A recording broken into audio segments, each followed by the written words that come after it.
Assalamualaikum warahmatullahi wabarakatuh. Innal hamdalillah wa syukurulillah salatu wassalamu ala Rasulillah wa ala alihi wa sahbihi wa mawalah amma ba'd. A'udzu billahi minasy syaithanir rajim. Bismillahirrahmanirrahim. Laqad kana lakum fi Rasulillahi uswatun hasanah liman kana yarjullaha wal yawmal akhir wa dzakarallaha katsiran. Shadaqallahul azim. Sungguh adalah pribadi Rasul itu untukmu menjadi uswah, tauladan yang baik bagi orang yang benar-benar mengharapkan bertemu Allah dan hari akhir dan selalu berzikir kepada Allah dengan zikir yang sebanyak-banyaknya. Maha benar Allah dengan segala firman. Bapak Ibu jamaah yang dihormati, kita mulai dengan mengucapkan kalimat thayyibah, membaca alhamdulillahirabbil alamin sebagai wujud syukur kita kepada Allah Subhanahu wa taala, di mana sampai malam ini kita masih diberikan kesehatan dan kesempatan. Kesehatan kita dari rumah sudah sampai ke masjid, dan kesehatan kita baru saja selesai melaksanakan ibadah sholat maghrib dengan berjamaah. Harapan kita kiranya seluruh ibadah yang kita kerjakan akan ditulis di sisinya sebagai amal soleh. Amin ya rabbal alamin. Kemudian salawat beriring salam kita mohonkan kepada Allah untuk selalu disampaikan kepada Nabi kita Muhammad sallallahu alaihi wasallam. Allahumma shalli ala Muhammad wa ala alihi wa sahbihi ajmain. Bapak Ibu jamaah sekalian yang hormati, kalaulah seandainya agama Islam ko awak buek berupa segitiga, kemudian sudut yang paling atas itu sebagai satu kesimpulan, maka kesimpulan dari agama Islam itu adalah akhlakul karimah. Itulah wujud dan itulah tujuan utama kita beragama dengan agama Islam. Bagaimana kita bisa melahirkan di dalam perjalanan kehidupan yang kita lalui ko menjadi orang-orang yang berakhlak mulia. Kalau seandainya Nabi kita Muhammad sallallahu alaihi wasallam hidup sampai kini, dia tinggal bertetangga Jawa, terus kita berikan satu pertanyaan kepada beliau, wahai Rasul, engkau itu diutus ke dunia membawa agama Islam, apa tujuan utamanya? Maka pasti Nabi menjawab, innama bu'ithtu liutammima makarimal akhlak. Sesungguhnya ambo diutus ke bumi oleh Allah adalah untuk memperbaiki atau menyempurnakan akhlak manusia. Nah Bapak Ibu sekalian, karena apa? Karena memang nang sange pobrok di dalam kehidupan manusia sange itu yo akhlak perilaku. Di dalam Al-Quran digambarkan itu al-a'rabu asyaddu kufra wa nifaqa. Orang Arab sange itu sange kakinya sange munafik. Sehingga kelakuan-kelakuan yang diperbuat oleh manusia di zaman Nabi Muhammad sebelum diutus itu disebut dengan jahiliyah. Jahiliyah itu jika diterjemahkan ke dalam bahasa awak bodoh, atau mungkin dengan kalimat kebodohan. Kata-kata bodoh itu ukurannya apa? Perilaku. Bahkan dikatakan manusia di waktu itu lebih buas dari binatang buas, lebih jahat dari yang paling jahat. Nah, memang benar Bapak dan Ibu, manusia itu kalau tidak dikungkung oleh agama, memang dia bisa lebih buas dari binatang buas, bisa lebih jahat dari makhluk yang terjahat. Untuk memahaminya murah saja. sajai jahit kambing, itu tetap makannya rumput. Bayo kepada orang beteranak kambing, kambingnya ada sakandang, itu ada perangai kambing itu macam-macam. Maka dipilihlah kambing yang paling jahit, tapi makannya tetap rumput. Sama juga kambing yang elok. Nah, sejahat kambing makannya tetap rumput. Abo waktu muda dulu, waktu ketek-ketek pernah dibawa darah gaek ke Padang Manateh Payakumbuh buah. Di situ kan ada peternakan sapi sampai kini. Dan aku mencari sapi itu sangat banyak, berbagai macam ukuran dan besar badannya, tapi seluruhnya makannya adalah rumput. Jadi sejahat-jahat kambing makannya rumput, sejahat-jahat sapi makannya rumput. Tapi manusia jahat bukan hanya makan nasi saja. Kalau tadi sejahat-jahat kambing hanya makannya rumput, dan kambing tidak pernah makan kambing. Sejahat-jahat sapi makannya rumput, sapi jahat, sejahat-jahat sapi tidak pernah makan sapi. Tapi manusia jahat bukan hanya makan nasi. Mulai dari batunya makan, basinya makan, aspalnya makan, semennya makan, bahkan memakan teman sendiri. Percaya bukan? Sangat percaya. Dan itu terbukti. Kenapa? Karena kejahatan yang dialami oleh manusia itu kejahatan yang cerdas. Nah, manusia maliang, babi maliang, mana bayo? Manusia. Babi maliang paling-paling yang dibawanya rumput, yang dibawanya paling-paling perut, maksud saya. Nah, kalau seandainya babi itu maliang membawa parui, barangkainya tengah malam, pagi-pagi datanglah orang yang punya ubi itu, nanti maliang oleh babi itu ke sawahnya atau ke ladangnya, kira-kira bara rumpun lah ubinya hilang. Mungkin 3 rumpun atau paling banyak 5 rumpun. Hanya itu. Jadi babi kalau yang jadi maliang, nanti maliang cuma ubi. Tapi manusia menjadi maliang, walaupun yang mencilok ubi itu, nanti hilang tak 5 rumpun. Kenapa? Karena manusia mencilok ubi, nanti bawanya bukannya paru, tapi nanti bawanya karuang. Bara rumpun hilang. Bukan main. Bukan main. Malah yang hilang itu 2 piring sawah, 3 piring sawah. Tahun 2001 tertangkaplah maliang ubi daerah Pitala. Tertangkap. Ternyata maliang ubi kok membawa kijang tekap. Kalau lagi kijang tekap dibawanya maliang ubi, tentulah salada ubi yang hilang. Itulah kalau manusia menjadi maliang.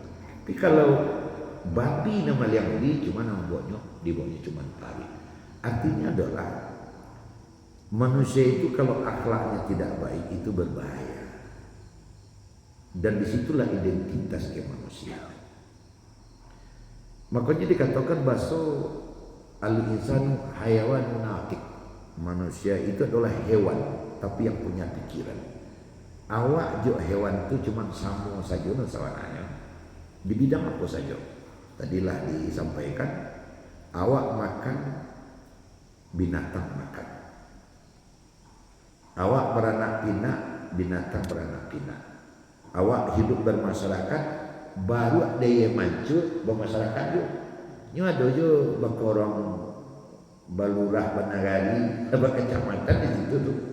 Waktu dulu di Brambanyang, tiba-tiba banyak coba dak buku, ada kelor semen Padang, kecil kelurahannya situ. Ada lupa lurah di situ.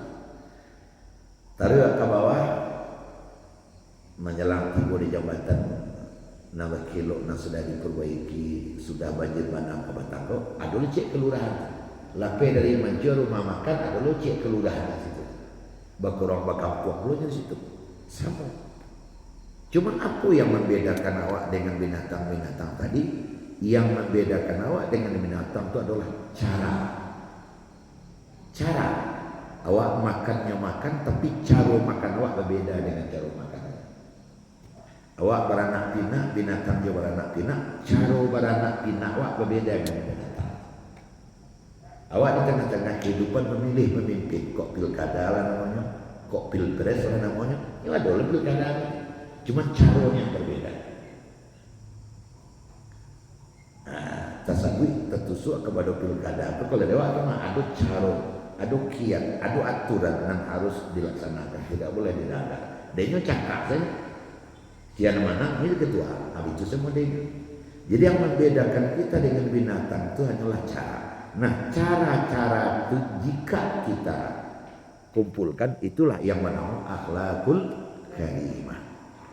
Nah, Bapak Ibu yang hormati, Islam sebagai suatu ajaran atau sebagai suatu agama itu benar nanti sorotnya.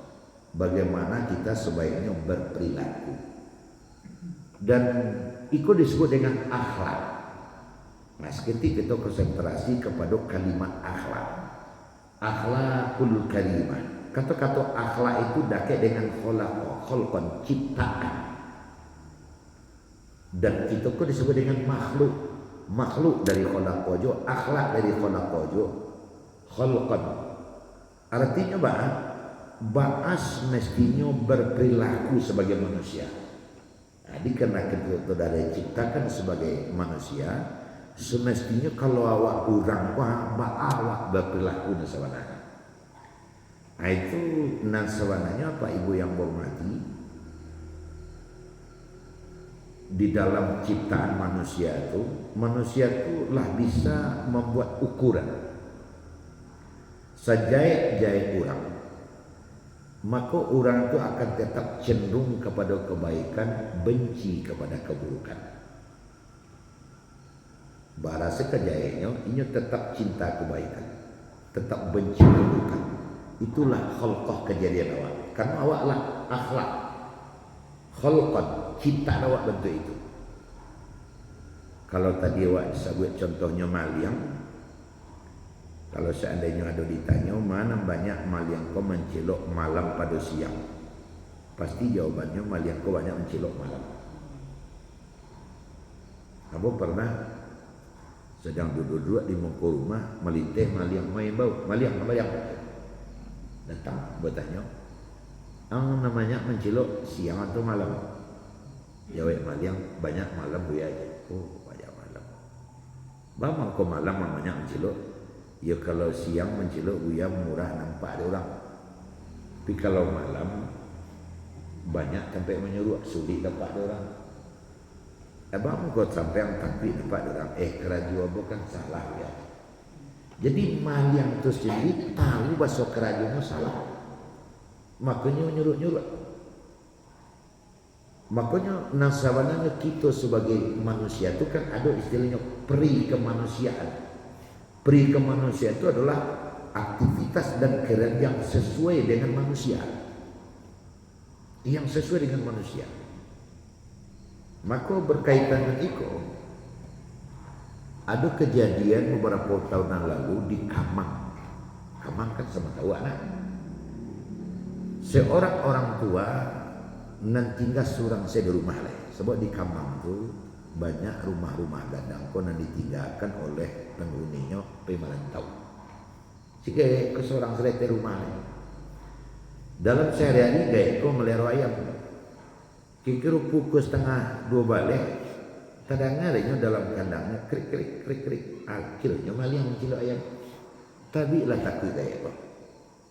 Nyonya yang saja turun dari pintu belakang, lari ke rumah sebelah. Antara rumahnya dan rumah sebelah tadi ada tabek kolam. Di hari malam atau kurang nampak mencilam menggaya masuk kolam, jatuh. Gaya kau jatuh masuk kolam tentu berbunyi tak kaji maliang dalam kandang tadi. Nyo bawa si ayam dalam masuk kalung. Nyo lari lalu ke muka kolam nampak gaya kau dia. Nyo elong gaya kau. Bama ambo jatuh nak tolong tek dia untung dia nak lau tahu delo juga itu kata. Bama lah. Abang, dia terima kasih banyak. Yo tarik ke rumah sebelah. Ayam dah masuk kalong terbawa tarik. Tahu-tahu pagi-pagi maliang kota tangkok di basok. Rupanya ndak cik rumahnya nanti ciloknya malam terus tetangkok di basok. Tetangkok di basok diinterogasilah oleh petugas. Bara rumah nang cilok malam 5 rumah. Bara iku ayam dapat tu masa karuang. Aku ayam saya ada aku ayam ke rumah raya kau kan, ke rumah raya kau kan. Maka adalah ayam 5 ekor punya raya tadi. Dek disabutnya kau punya raya kau, maka bajapiklah raya tu bertanya ke raya.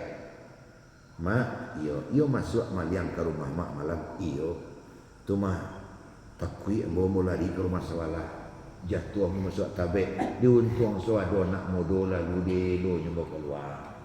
Kalau tidak delo nyoba keluar tentu lebaran aku sampai pagi. Oh itu ya. Kau iyo ayam mak kau. Iyo kau ayam mak ditanya aja dah mak ayam. Iyo punya denang. Iyo je ayam. Iyo je ayam tu. Dia mau ikut. Setelah nak kenal je ayam tu. Di bolo nak mudo ko mak ikut mencelo ayam di ko nak mudo nak menolong ko malam wo terima kasih na untung lebih lu na mak kalwa ta jangan berpikir bah becau nyai ko na akhirnya tanya di polisi yo mak sudah mau mencelo ayam ko kecil ko pada mak kana bunyo ambo mencaliannya barang dalam tabek itu kan ada orang gay bo saung mulai juga bo yo kalwa balik pak. Akhirnya mana mai saja dia nak punya ayam, mendapatkan ayamnya balik, anak kau dia pelajaran untuk tak mau langkah jawanya. Poin yang kawak kutip di sini, sudahlah nyamah dia ayam raya kau jatuh masuk tabek, nyolah melo keluar. Jadi perbuatan jahatnya adalah mencelo ayam, perbuatan baiknya tetap ada hati nurani. Abu rasa satu contoh bakal luarkan, tapi banyak contoh-contoh di yang lain. Makanya dalam Al-Quran Al-Karim ketika Firaun hampir terbenam di Laut Merah, apa caknya? Amantu bi Rabbi Harun wa Musa. Nasawananya beriman kepada Tuhan Harun dan beriman kepada Tuhan Musa. Jadi hati nuraninya tetap ada nasawananya. Nah kita sebagai manusia tetap demikian. Ada hati nuraninya condong kepada kebaikan, benci kepada keburukan.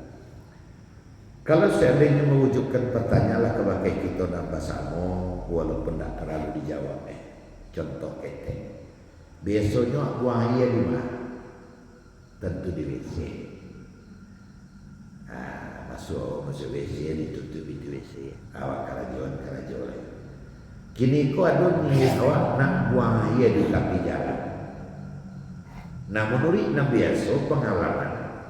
Walaupun tak pengalaman tapi bisa mengalami secara pemikiran.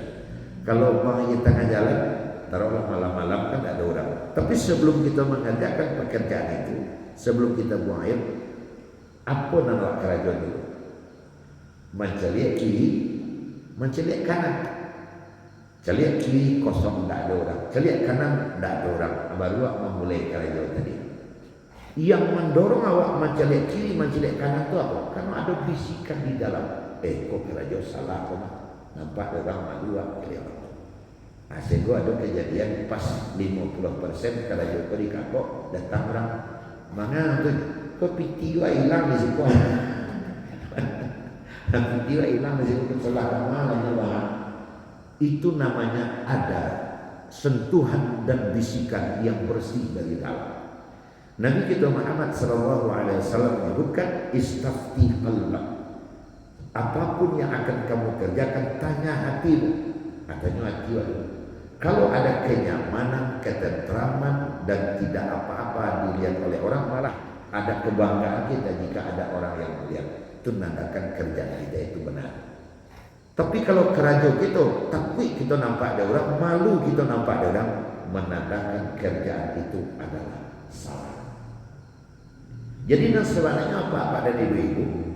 Maling, perampok, penodong dan berbagai kejahatan yang sudah kita dengar terutama dalam rentang waktu belakang dekat-dekat ini. Bunuh anak, bunuh istri, bunuh suami, bunuh kakak, bunuh orang tua. Itu semuanya mereka adalah melawan fitrahnya. Neneknya tidak setuju dengan perbuatan itu kesalahannya. Itulah yang kabur ketika Nabi Muhammad SAW itu diutus, dan itu yang ingin diperbaiki. Secara naluri kemanusiaan, manusia tetap tidak setuju terhadap perbuatan yang tidak benar. Awak nama dalam saja. Senang tak kita melihat orang yang akhlaknya bagus? Umpamanya ada anak-anak dia anak sangat sopan, mengucapkan salam ke orang tua. Assalamualaikum, assalamualaikum bapak, assalamualaikum ibu, lalu juga salam ke kita. Kan senang orang macam dia. Karena perbuatannya bagus. Tapi dah dua anaknya mau habu-habu ya, tapi jak kayak kau itu semacam disinggulnya, terjatuh kayak disinggulnya. Tidak terhati siapa, tapi itu lebih kecewa. Termasuklah kita dalam pergaulan kehidupan sehari-hari. Apabila kita bertemu dengan seseorang yang penuh dengan kesantunan dan kesopanan, kita senang dengan orang itu. Makanya inna khiyarukum wa ahsanukum khuluqan. Manusia terbaik itu adalah manusia nomor satu akhlak. Jadi ukuran baik buruknya seseorang tidak ditentukan oleh jabatan dan harta yang ia miliki, tapi ditentukan oleh akhlak dan perilaku yang ia bawakan dalam kehidupan sehari-hari. Dalam falsafah kehidupan itu, nan kuria budi, nan merah sago, nan baik budi, nan rancak baso. Makanya dalam Al-Quran ini banyak sekali ada qaulan laina, perkataan yang lemah lembut, qaulan ma'rufa, perkataan yang menyenangkan, qaulal haq, perkataan yang jujur, qaulan sadida, perkataan yang lurus. Kita senang mendengarkan tuturan-tuturan kata yang penuh dengan kesantunan. Saya contohkan saja. Umpamanya seorang ayah memanggil anaknya. Anaknya namanya ya mungkin si John. John. Nah, itu panggilan pertama. Mulai ada reaksi kepada orang yang dengar. John, itu ada reaksi. John, John, John, pakam. Nah, perlu tambah itu jadi. John, John. Terang ayah manggilnya itu berbeda reaksinya kepada orang yang mendengar. Kan seperti itu. Makanya mengecek randah-randah menyamuk dia. Qaulan laina, perkataan yang lemah lembut. Dari segi suara saja itu menentukan. Makanya la tarfa'u sautakum fawqa sautin nabi. Janganlah kau tinggikan suaramu di atas suara Nabi. Aku marah nggak mengecek di dia ketika bawah. Marangnya lampang boleh orang bawah. Tapi kalau penuh dengan kelembutan, orang tersentuh. Orang tersentuh. Makanya orang yang sukses di dalam menyampaikan sesuatu adalah orang yang menyampaikan dengan penuh kesantunan. Betul tidak? Kalimat yang sama dengan nada suara yang berbeda, maka efeknya akan berbeda kepada orang yang mendengarkan. Nah, seperti itu. Itu baru segi suara, apalagi dari segi pilihan kalimatnya. Baik itu kalimat yang berupa verbal, lisan dan tulisan. Umpamanya, ini sebagai contoh, dilarang buang sampah di tempat ini. Itu satu, itu tujuan kita sudah tahu. Jangan orang buang sampah di situ. Ini bukan tempat buang sampah. Biasa. Yang ketiga, yang buang sampah di sini orang bodoh. Hanya orang gila yang buang sampah di sini. Kan gitu.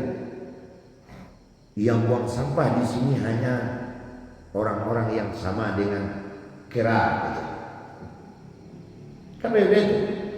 Nah, saya pernah pengalaman dengan Ustadz almarhum Pak Duskiman, Buya Pak Duskiman. Kami ngaji waktu itu di satu tempat, ada musala, kami sholat. Setelah selesai sholat musala kami ke rumah, ada merek di tempat pembuangan sampah yang sampahnya nggak ada lagi. Ada tulisan, tulisannya dulu, ya Allah, miskinkanlah orang yang buang sampah di tempat ini. Dan sampah ada di situ lagi. Ya Allah, miskinkanlah orang yang buang sampah di tempat ini. Nah, setelah kami berkumpul itu menjadi diskusi kami. Kebetulan tempat pembuangan sampah dan yang membuat ya Allah miskinkanlah orang buang sampah ke tempat ini itu anak Pak Mirdas almarhum. Itu ada tulisan belakang Pak Mirdas. Yo saya mau gue tulisan bentuk itu dia anak baru tidak ada ruang sampah. Pertama di gue jangan buang sampah tempat ini, campak dia kawan. Ini bukan tempat buang sampah, campak dia kawan. Sebenarnya orang setuju tuh. Rupanya itu mas setelah dibuat dia anak, ya Allah miskinkanlah orang yang buang sampah tempat ini. Kok makbul doa orang tu? Akhirnya kok makbul doa orang tu? Akhirnya saya juga menemukan di Padang Luar kan ada showroom auto di situ banyak kan. Saya di Bukit Tinggi ada satu showroom itu juga ada di depan showroomnya itu tulisan, ya Allah tunjukilah orang yang buang sampah tempat ini ke jalan yang benar. Tidak ada sampah. Artinya adalah kita tidak perlu memaksa tubuh kasar jasad seseorang, tapi yang penting bagaimana cara menguasai hati dan rohani seseorang. Itu sebenarnya. Jangan sentuh tubuhnya, tapi belailah hatinya. Kalau hatinya sudah dibelai, maka jasad tubuhnya akan mengikut dan ngekor saja. Tubuhku bisa kau kuasai, tapi hatiku belum tentu bisa kau porak-porandakan. Kita ingat Bilal bin Rabah ketika ditemui oleh majikannya, Bilal, aku dengar kau masuk Islam. Apakah kau berani masuk Islam sebelum kau izinkan? Tuan, aku tahu bahwa aku adalah budak Tuan. Dan aku tahu bahwa yang kasih makan aku adalah Tuan. Dan aku tahu bahwa aku adalah milik Tuan. Tapi akidah yang baru saja aku peroleh tidak milik siapa-siapa kecuali milik saya. Dan Tuan jangan mimpi siang bolong akan mendapatkan itu. Sebab hati itu tidak bisa dipaksa. Dia adalah merdeka. Hati itu adalah sesuatu yang lurus, mengatakan iya bila iya, mengatakan tidak bila tidak. Nah, makanya istafti qalbak, tanyalah hatimu. Nah, Bapak Ibu hadirin sekalian, kita pada saat ini berada dalam keadaan libur. Anak-anak wak libur bila mulai sekolah hari Senin. Substansi dari pendidikan itu adalah perubahan perilaku. Itu saja dari dulu sampai kini. Bagaimana memanusiakan manusia, itulah pendidikan. Ya, ya. Wah, guru saya sebentar. Bagaimana menjadikan manusia jadi manusia? Itu substansi pendidikan. Masih terngiang dalam telinga Abu Iti, kecil rangkai dulu karena ang dan sekolah supaya ang jadi orang elok. Anak sianu ndak bersekolah dan telah jadi manjak. Awak ang lah bersekolah atau lo perhatian. Dan seketika anak melakukan hal yang tak benar di rumah, orang tua ada bilang itu tujuannya guru masalah. Kan itu. Kita tidak peduli bahwa di sekolah itu ada mata pelajarannya macam-macam. Nyoba raja matematik, nyoba raja PMP, nyoba raja bahasa Indonesia, nyoba raja IPS, macam-macam lah nyoba raja. Nan jale dewa. Itu nang kerajaan itu tujuannya guru. Dan itu memberikan pemahaman bahwa yang menjadi puncak dari pendidikan itu adalah perilaku. Sehingga ada istilah perilaku orang terdidik, perilaku orang yang tidak terdidik. Nah, ternyata di tengah-tengah kehidupan kita terjadi pergeseran. Kalau saya buat seolah-olah sekolah itu sekolah agama saudara, kan seolah waktu itu, seolah setiap guru yang mengajar itu mengedepankan akhlak, tarati jomujili, dikedepankan itu. Beko pelajaran lain. Jadi Bapak Ibu yang hormati, substansi pendidikan sebenarnya perubahan akhlak. Nah, memang kita melihat di tengah-tengah kehidupan, barangnya ketinggi ilmu yang dimiliki oleh seseorang, kalau yang tidak batarati tidak ada namanya. Barangnya ketinggi ilmunya, makanya ilmu di dalam ilmu tasawuf, kajian ilmu tasawuf kayak itu aja sampaikan di buku Al-Adab Fauqal Ilm. Adab itu di atas ilmu. Adab itu di atas ilmu. Biarlah manangah ilmu asalai batarati atau sawah. Daripada ilmu setinggi langit tapi tidak batarati. Nya bitun bahasanya baru agak mendusuk dia katanya. Gunanya ilmu setinggi langit S2, S3, SMP, S5, S4, S-krim bagai. Tapi tidak ada terhati, malah makin menjatuhkan martabat dan harga dirinya di muka orang banyak. Kan seperti itu. Biarlah menengah sekolah, biarlah menengah pendidikan, biasa-biasa saja sekolah, biasa-biasa saja ilmu, tapi tertib adabnya bukan main. Nah, itulah pentingnya adab kepada diri yang berbahagia. Namun ingin sampaikan dalam kesempatan kau, model dan contoh utama bagi kita di dalam Islam itu adalah Nabi Muhammad Sallallahu Alaihi Wasallam. Ternyata dalam ayat ini kan Allah mengatakan laqad kana lakum fi rasulillahi uswatun hasanah. Pribadi Rasul itu adalah contoh teladan bagimu.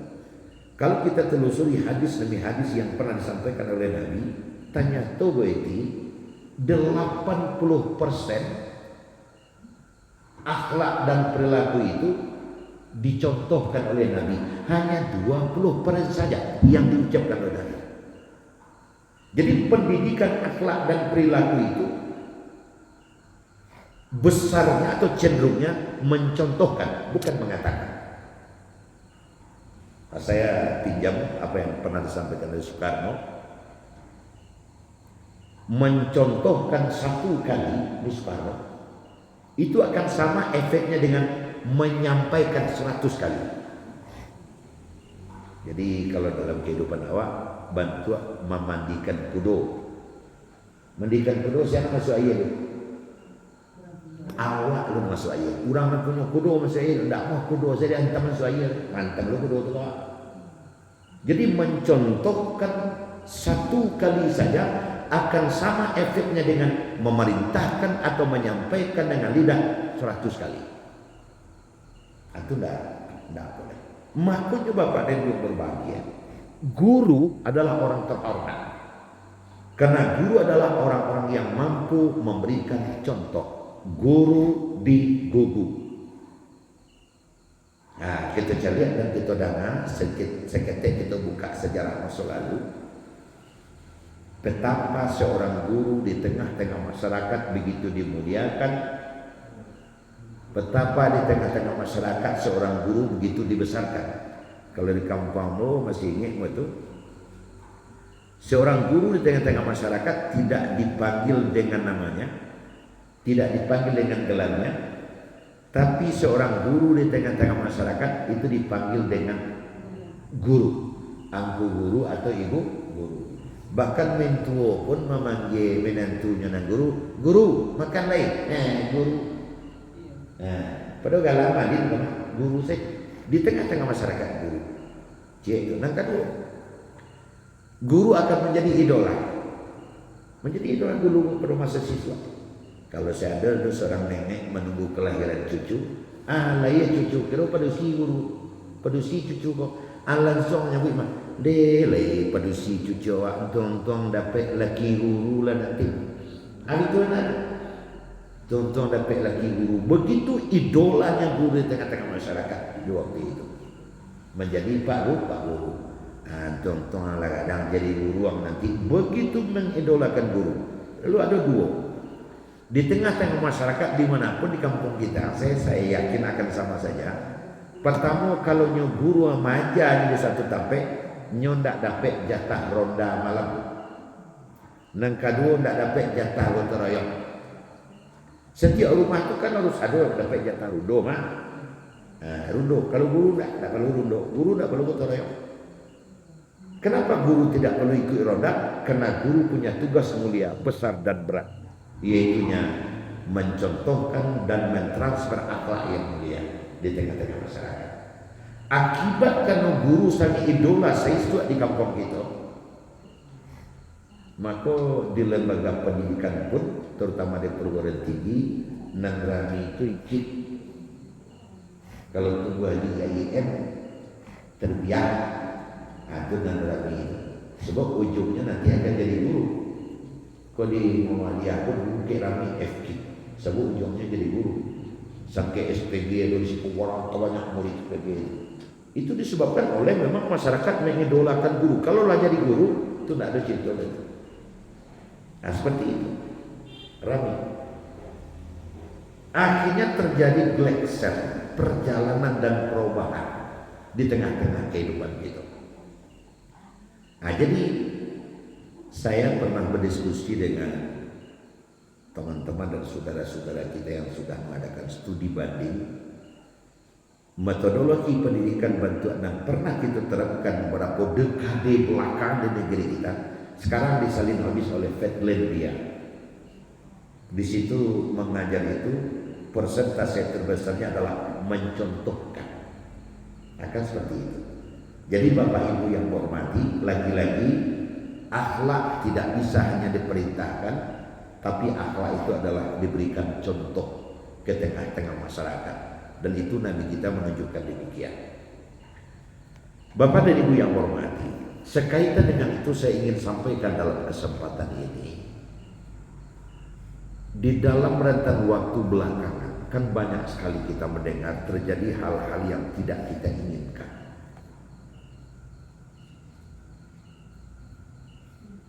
Kadang suami membunuh istri, kita saksikan di media sosial dalam keadaan hamil perutnya dibelah. Kadang anak dianiaya oleh karena sakit hati kepada istri yang minta cerai. Belum lagi kakak memenuh adik, adik memenuh kakak. Lalu di dekat kampung kita di Batanganai, Padang Pariaman dimutilasi. Banyak pembunuh-pembunuh berdarah dingin seperti itu terjadi di mana-mana. Belum lagi secara keseluruhan porak-poranda. Kenapa terjadi seperti itu kehidupan kita hari ini? Nah Bapak, oleh karena kita sibuk mengelola akibat, sehingga kita lupa sebab. Coba lihat di ibu apa ini, maliang mencilok baka panjang, tukang bunuh membunuh baka panjang, tukang rampok merampok baka panjang. Itu kan akibat. Kalau kita hanya menangkok maliang, tangkok kini beko dulu maliang cek lain, tangkok kini beko dulu maliang cek lain. Bahkan kadang maliang tangkok masuk kurang keluar maliang lagi. Itu kan akibat. Nah kalau kita habis waktu mengelola akibat tanpa mempedulikan sebab, insya Allah sampai kiamat itu kerajuan. Saya contohkan seperti ini. Ayat itu karuh melalui muaro. Setiap ada karuh, setiap ada semak, setiap ada kotoran, bogotoroyong mengaluakannya ala barasin, sabantah ala kalualawannya. Dibersihkan semuanya. Alhamdulillah sudah bersih. 1 jam datang kotor lagi. Itu akibat, pasti ada sebab. Apa kalau seandainya awak berkumpul bersama-sama, kenapa ayana lalu kamu ke rumah aku kumuh abang kepanjangan? Nah, mari kita cari dari masanya ayah. Pailah ke kepala badan, rupanya ada gajah menyebarang, terjadi reruntuhan di atas. Rupanya di atas. Nah sekarang akhlak dan perilaku seperti itu. Coba kita lihat Pak, tarati dia menjilih kadang tak ada sejarah. Kalau saya lihat, terjadi degradasi moral yang bukan main. Awak tak ingat je awak ke siswa ini. Kalau lah masuk ke sekolah pas duduk awak di bangku tu pertama kali tindakan guru itu memeriksa sian mandi sana enggak. Itulah boleh tak itu. Sian mandi sana enggak. Lalu si guru itu kemampuan menggigit. Karena begitu takut kepada guru. Nah hari ini biasa-biasa saja. Biasa-biasa saja. Kadang guru keluangnya. Kadang guru debatnya. Malah kadang guru dibawa berkelahi segala macam. Nah kenapa itu terjadi? Ini adalah akibat. Kejadian-kejadian yang seperti ini adalah akibat. Pasti ada sebab. Seperti air yang mengalir dari hulu ke muaro tadi. Kalau air nan main dia kotor sampai ke muaronya kotor. Awak barasnya dia dah tiba kotor celek. Awak barasnya tiba kotor celek. Tapi kalau apa ibu sama-sama ke kapal banda, korun tuah mah. Abai juga awak sekarang simin sudah, kemudian ditembok, dicor rancak-rancak. Insya Allah tidak berapa saat setelah itu airnya akan menjadi bersih. Nah terjadi seperti ini di tengah-tengah kehidupan kita. Tidak berterati, tidak berakhlak, tidak ada oleh rasul periso. Nang ketek tidak menghormati nang gadang. Nang gadang tidak menyayangi nang ketek. Samo gadang tidak bawa kerja samo oleh. Jalan meler yang mendatang menurun tidak ada oleh. Mendatang sejalan. Ini adalah akibat, pasti ada sebab. Nah sebabnya apa? Nah kalau kaji, sebabnya adalah satu kalimat pendidikan. Nah kalau pendidikan itu akan makin maju, betul. Kita tidak menolak pendidikan kita makin maju. Tapi ada substansi pendidikan yang sangat terlalu garis bawahi Bapak dan Ibu. Apa itu? Pendidikan yang sejati, yang sesungguhnya, yang sedalamnya di tengah-tengah kehidupan adalah pendidikan rumah tangga misalnya. Ada seorang profesor orang awak namanya Profesor Zakiyah Derajat. Profesor Zakiyah Derajat itu kan orang Baso, orang Agam kan.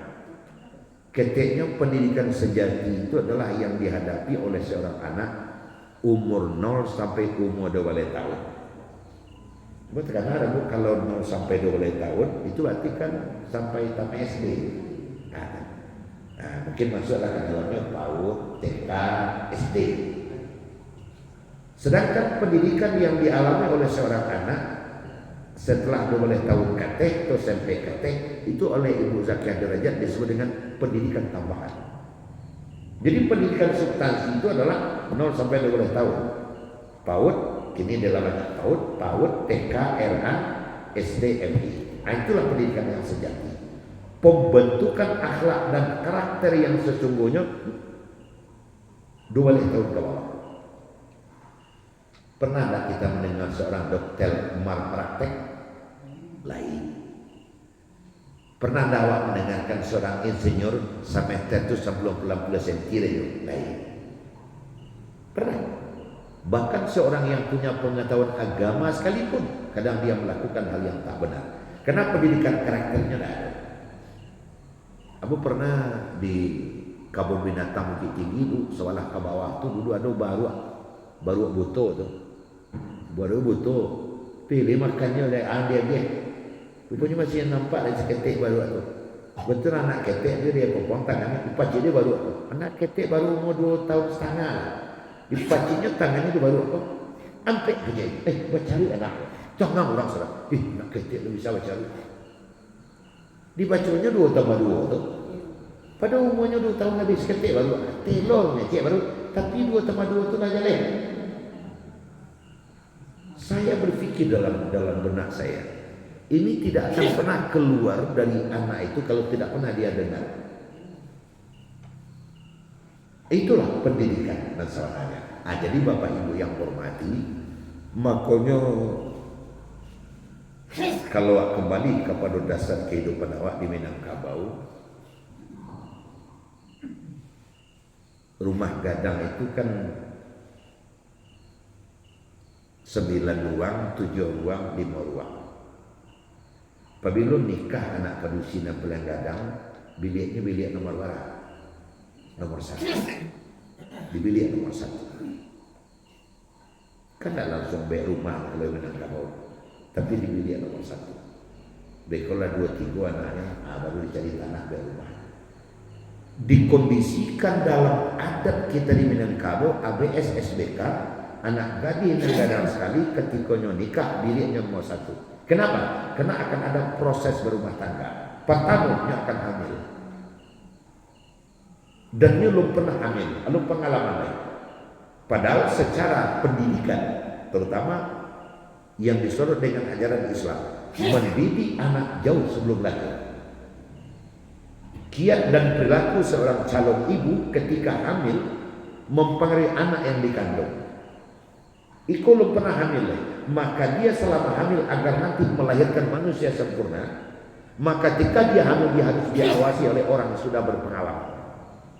Siapa orang yang sudah berpengalaman? Ibunya. Akhirnya ibunya selalu memperhatikan, nah, kau sedang hamil, jangan mengecek bantu itu. Nah, kau sedang hamil, jangan cok nama tandang bantu itu. Nah, kau sedang hamil, jangan duduk arah itu, nah. Karena apapun perilaku yang dibuat oleh seorang perempuan yang sedang hamil mempengaruhi anaknya. Saya membaca sebuah buku, ada seorang kulit putih, ibu kulit putih, bapak kulit putih, tapi melahirkan anak kulit hitam. Setelah diperiksa dan ditelusuri secara DNA, kan juga ada kecurigaan. Ternyata itu ayahnya. Payahlah untuk menelusuri. Kenapa putih-putih keluarnya hitam? Ternyata ibu muda ini mengidolakan seorang penyanyi kulit hitam dan ada gambar di dalam kamarnya. Bukan saja ibunya yang mengidolakan, tapi ayah muda ini juga mengidolakan. Sehingga setiap pagi, setiap sore, setiap malam on time selalu melihat foto seorang penyanyi kulit hitam. Nah, hitam mana? Kan seperti itu. Seorang berkebangsaan Jepang yang setelah dia Islam berubah nama menjadi Fatimah Kazue. Sedangkan nama sulungnya adalah Shauki Fatuki namanya. Nah, setelah dia Islam, dia menelusuri dan penyebab dia masuk Islam adalah itu. Kenapa air Zam-Zam itu sangat memiliki pengaruh terhadap kesehatan manusia? Dia cari air sampai ke hutan Amazon, dia mencari air. Dia sendiri tetap kalah unsur-unsur mineralnya, tetap lebih tinggi air Zam-Zam ketimbang air-air yang ada di dunia ini. Dia telusuri, akhirnya dia curiga, ada enggak kaitan karena Zam-Zam ini berada dalam masjid haram. Dalam masjid haram. Setelah dia coba telusuri, dia coba dulu eksperimen air biasa. 2 plastik dia isi dengan air, plastik yang satu diisi dengan air, dengan membaca doa, dengan membaca Al-Quran, taruh di kulkas. Plastik yang satu lagi diisi dengan air, tidak membaca apa-apa, taruh di kulkas. Setelah jadi esnya berbeda. Yang dimasukkan ke plastik dan ditaruh di kulkas dengan membaca doa dan ayat-ayat Quran, esnya teratur, digoyangkan es pecah. Tapi air yang memasukkan plastik dengan tidak membaca doa, tidak membaca apa-apa, ternyata esnya tidak beraturan. Kan seperti itu. Baru dia menyimpulkan, ternyata air Zam-Zam itu molekulnya bagus, mineralnya bagus, karena setiap menit, setiap detik malah air Zam-Zam selalu mendengarkan kalimat-kalimat Allah karena berada di masjid haram. Pantas awak minum disuruh membaca Bismillah. Artinya apa? Air berpengaruh kepada perilaku. Sedangkan air saja terpengaruh ada perilaku manusia. Makanya ada salah seorang ibu di Barangmanyang lapor ke saya, betul Ustaz, ambolah pengalaman tuh. Boba tanya dulu kepada seorang buya, nak lupa sabi buyanya deh. Ba bungo di teras rumah ambau tu kuning yang berkepanjangan. Padahal ambau dia di motor lagi. Kuning ini baru datang buya tu ke rumah ambau. Nya caliat iko barangkali cilako penyabuknya babu dengke bungo tu ada kursi dulu ada meja cek ditanya aja dek buya tu kamu siapa duduk di kursi kau bu yo abo Jo saya tu kadang dia ibu sebelah, kadang dia anak, kadang dia laki, kadang dia orang. Manga di situ, dia bercerita-cerita. Ada tak hujang di situ? Abdi taruh hujang. Ada ibu hujang, taruh kunyang. Namun semenjak itu saya dengar, saya sering baca Quran di sini. Saya sering berdoa di sini. Jauh semua. Sedangkan bunga saja berpengaruh. Apalagi anak dalam kandungan. Jadi saya tegak dulu rumah waktu masih dinas di Kabupaten Solo, ada di Cumpak itu menjelang ke Arusuka jalan ke Padang, ada minimarket, ketangkap seorang perempuan mencuri rokok sedang hamil. Perempuan mencuri rokok beberapa slot sudah masuk ke mobilnya sedang hamil. Kira-kira anaknya gimana nanti? Makanya didiklah anakmu 100 tahun sebelum lahir. Rasul Muhammad SAW menyampaikan, kalau perempuan sedang hamil, banyaklah berzikir, banyaklah bersedekah, dan jangan lupa sering sholat malam. Seorang yang dilahirkan adalah anak yang sempurna. Akan seperti itu. Itulah anak makasih. Setelah anak lahir, diazankan. Setelah anak lahir, diajar sholat. Setelah 10 tahun tak juga sholat dipukul. Itu semuanya adalah persiapan agar manusia itu menjadi manusia yang berakhlak karimah. Itulah jadi agak rusak konsentrasi ya, bo. Ada yang di bagian tadi contoh yang tahu kami itu.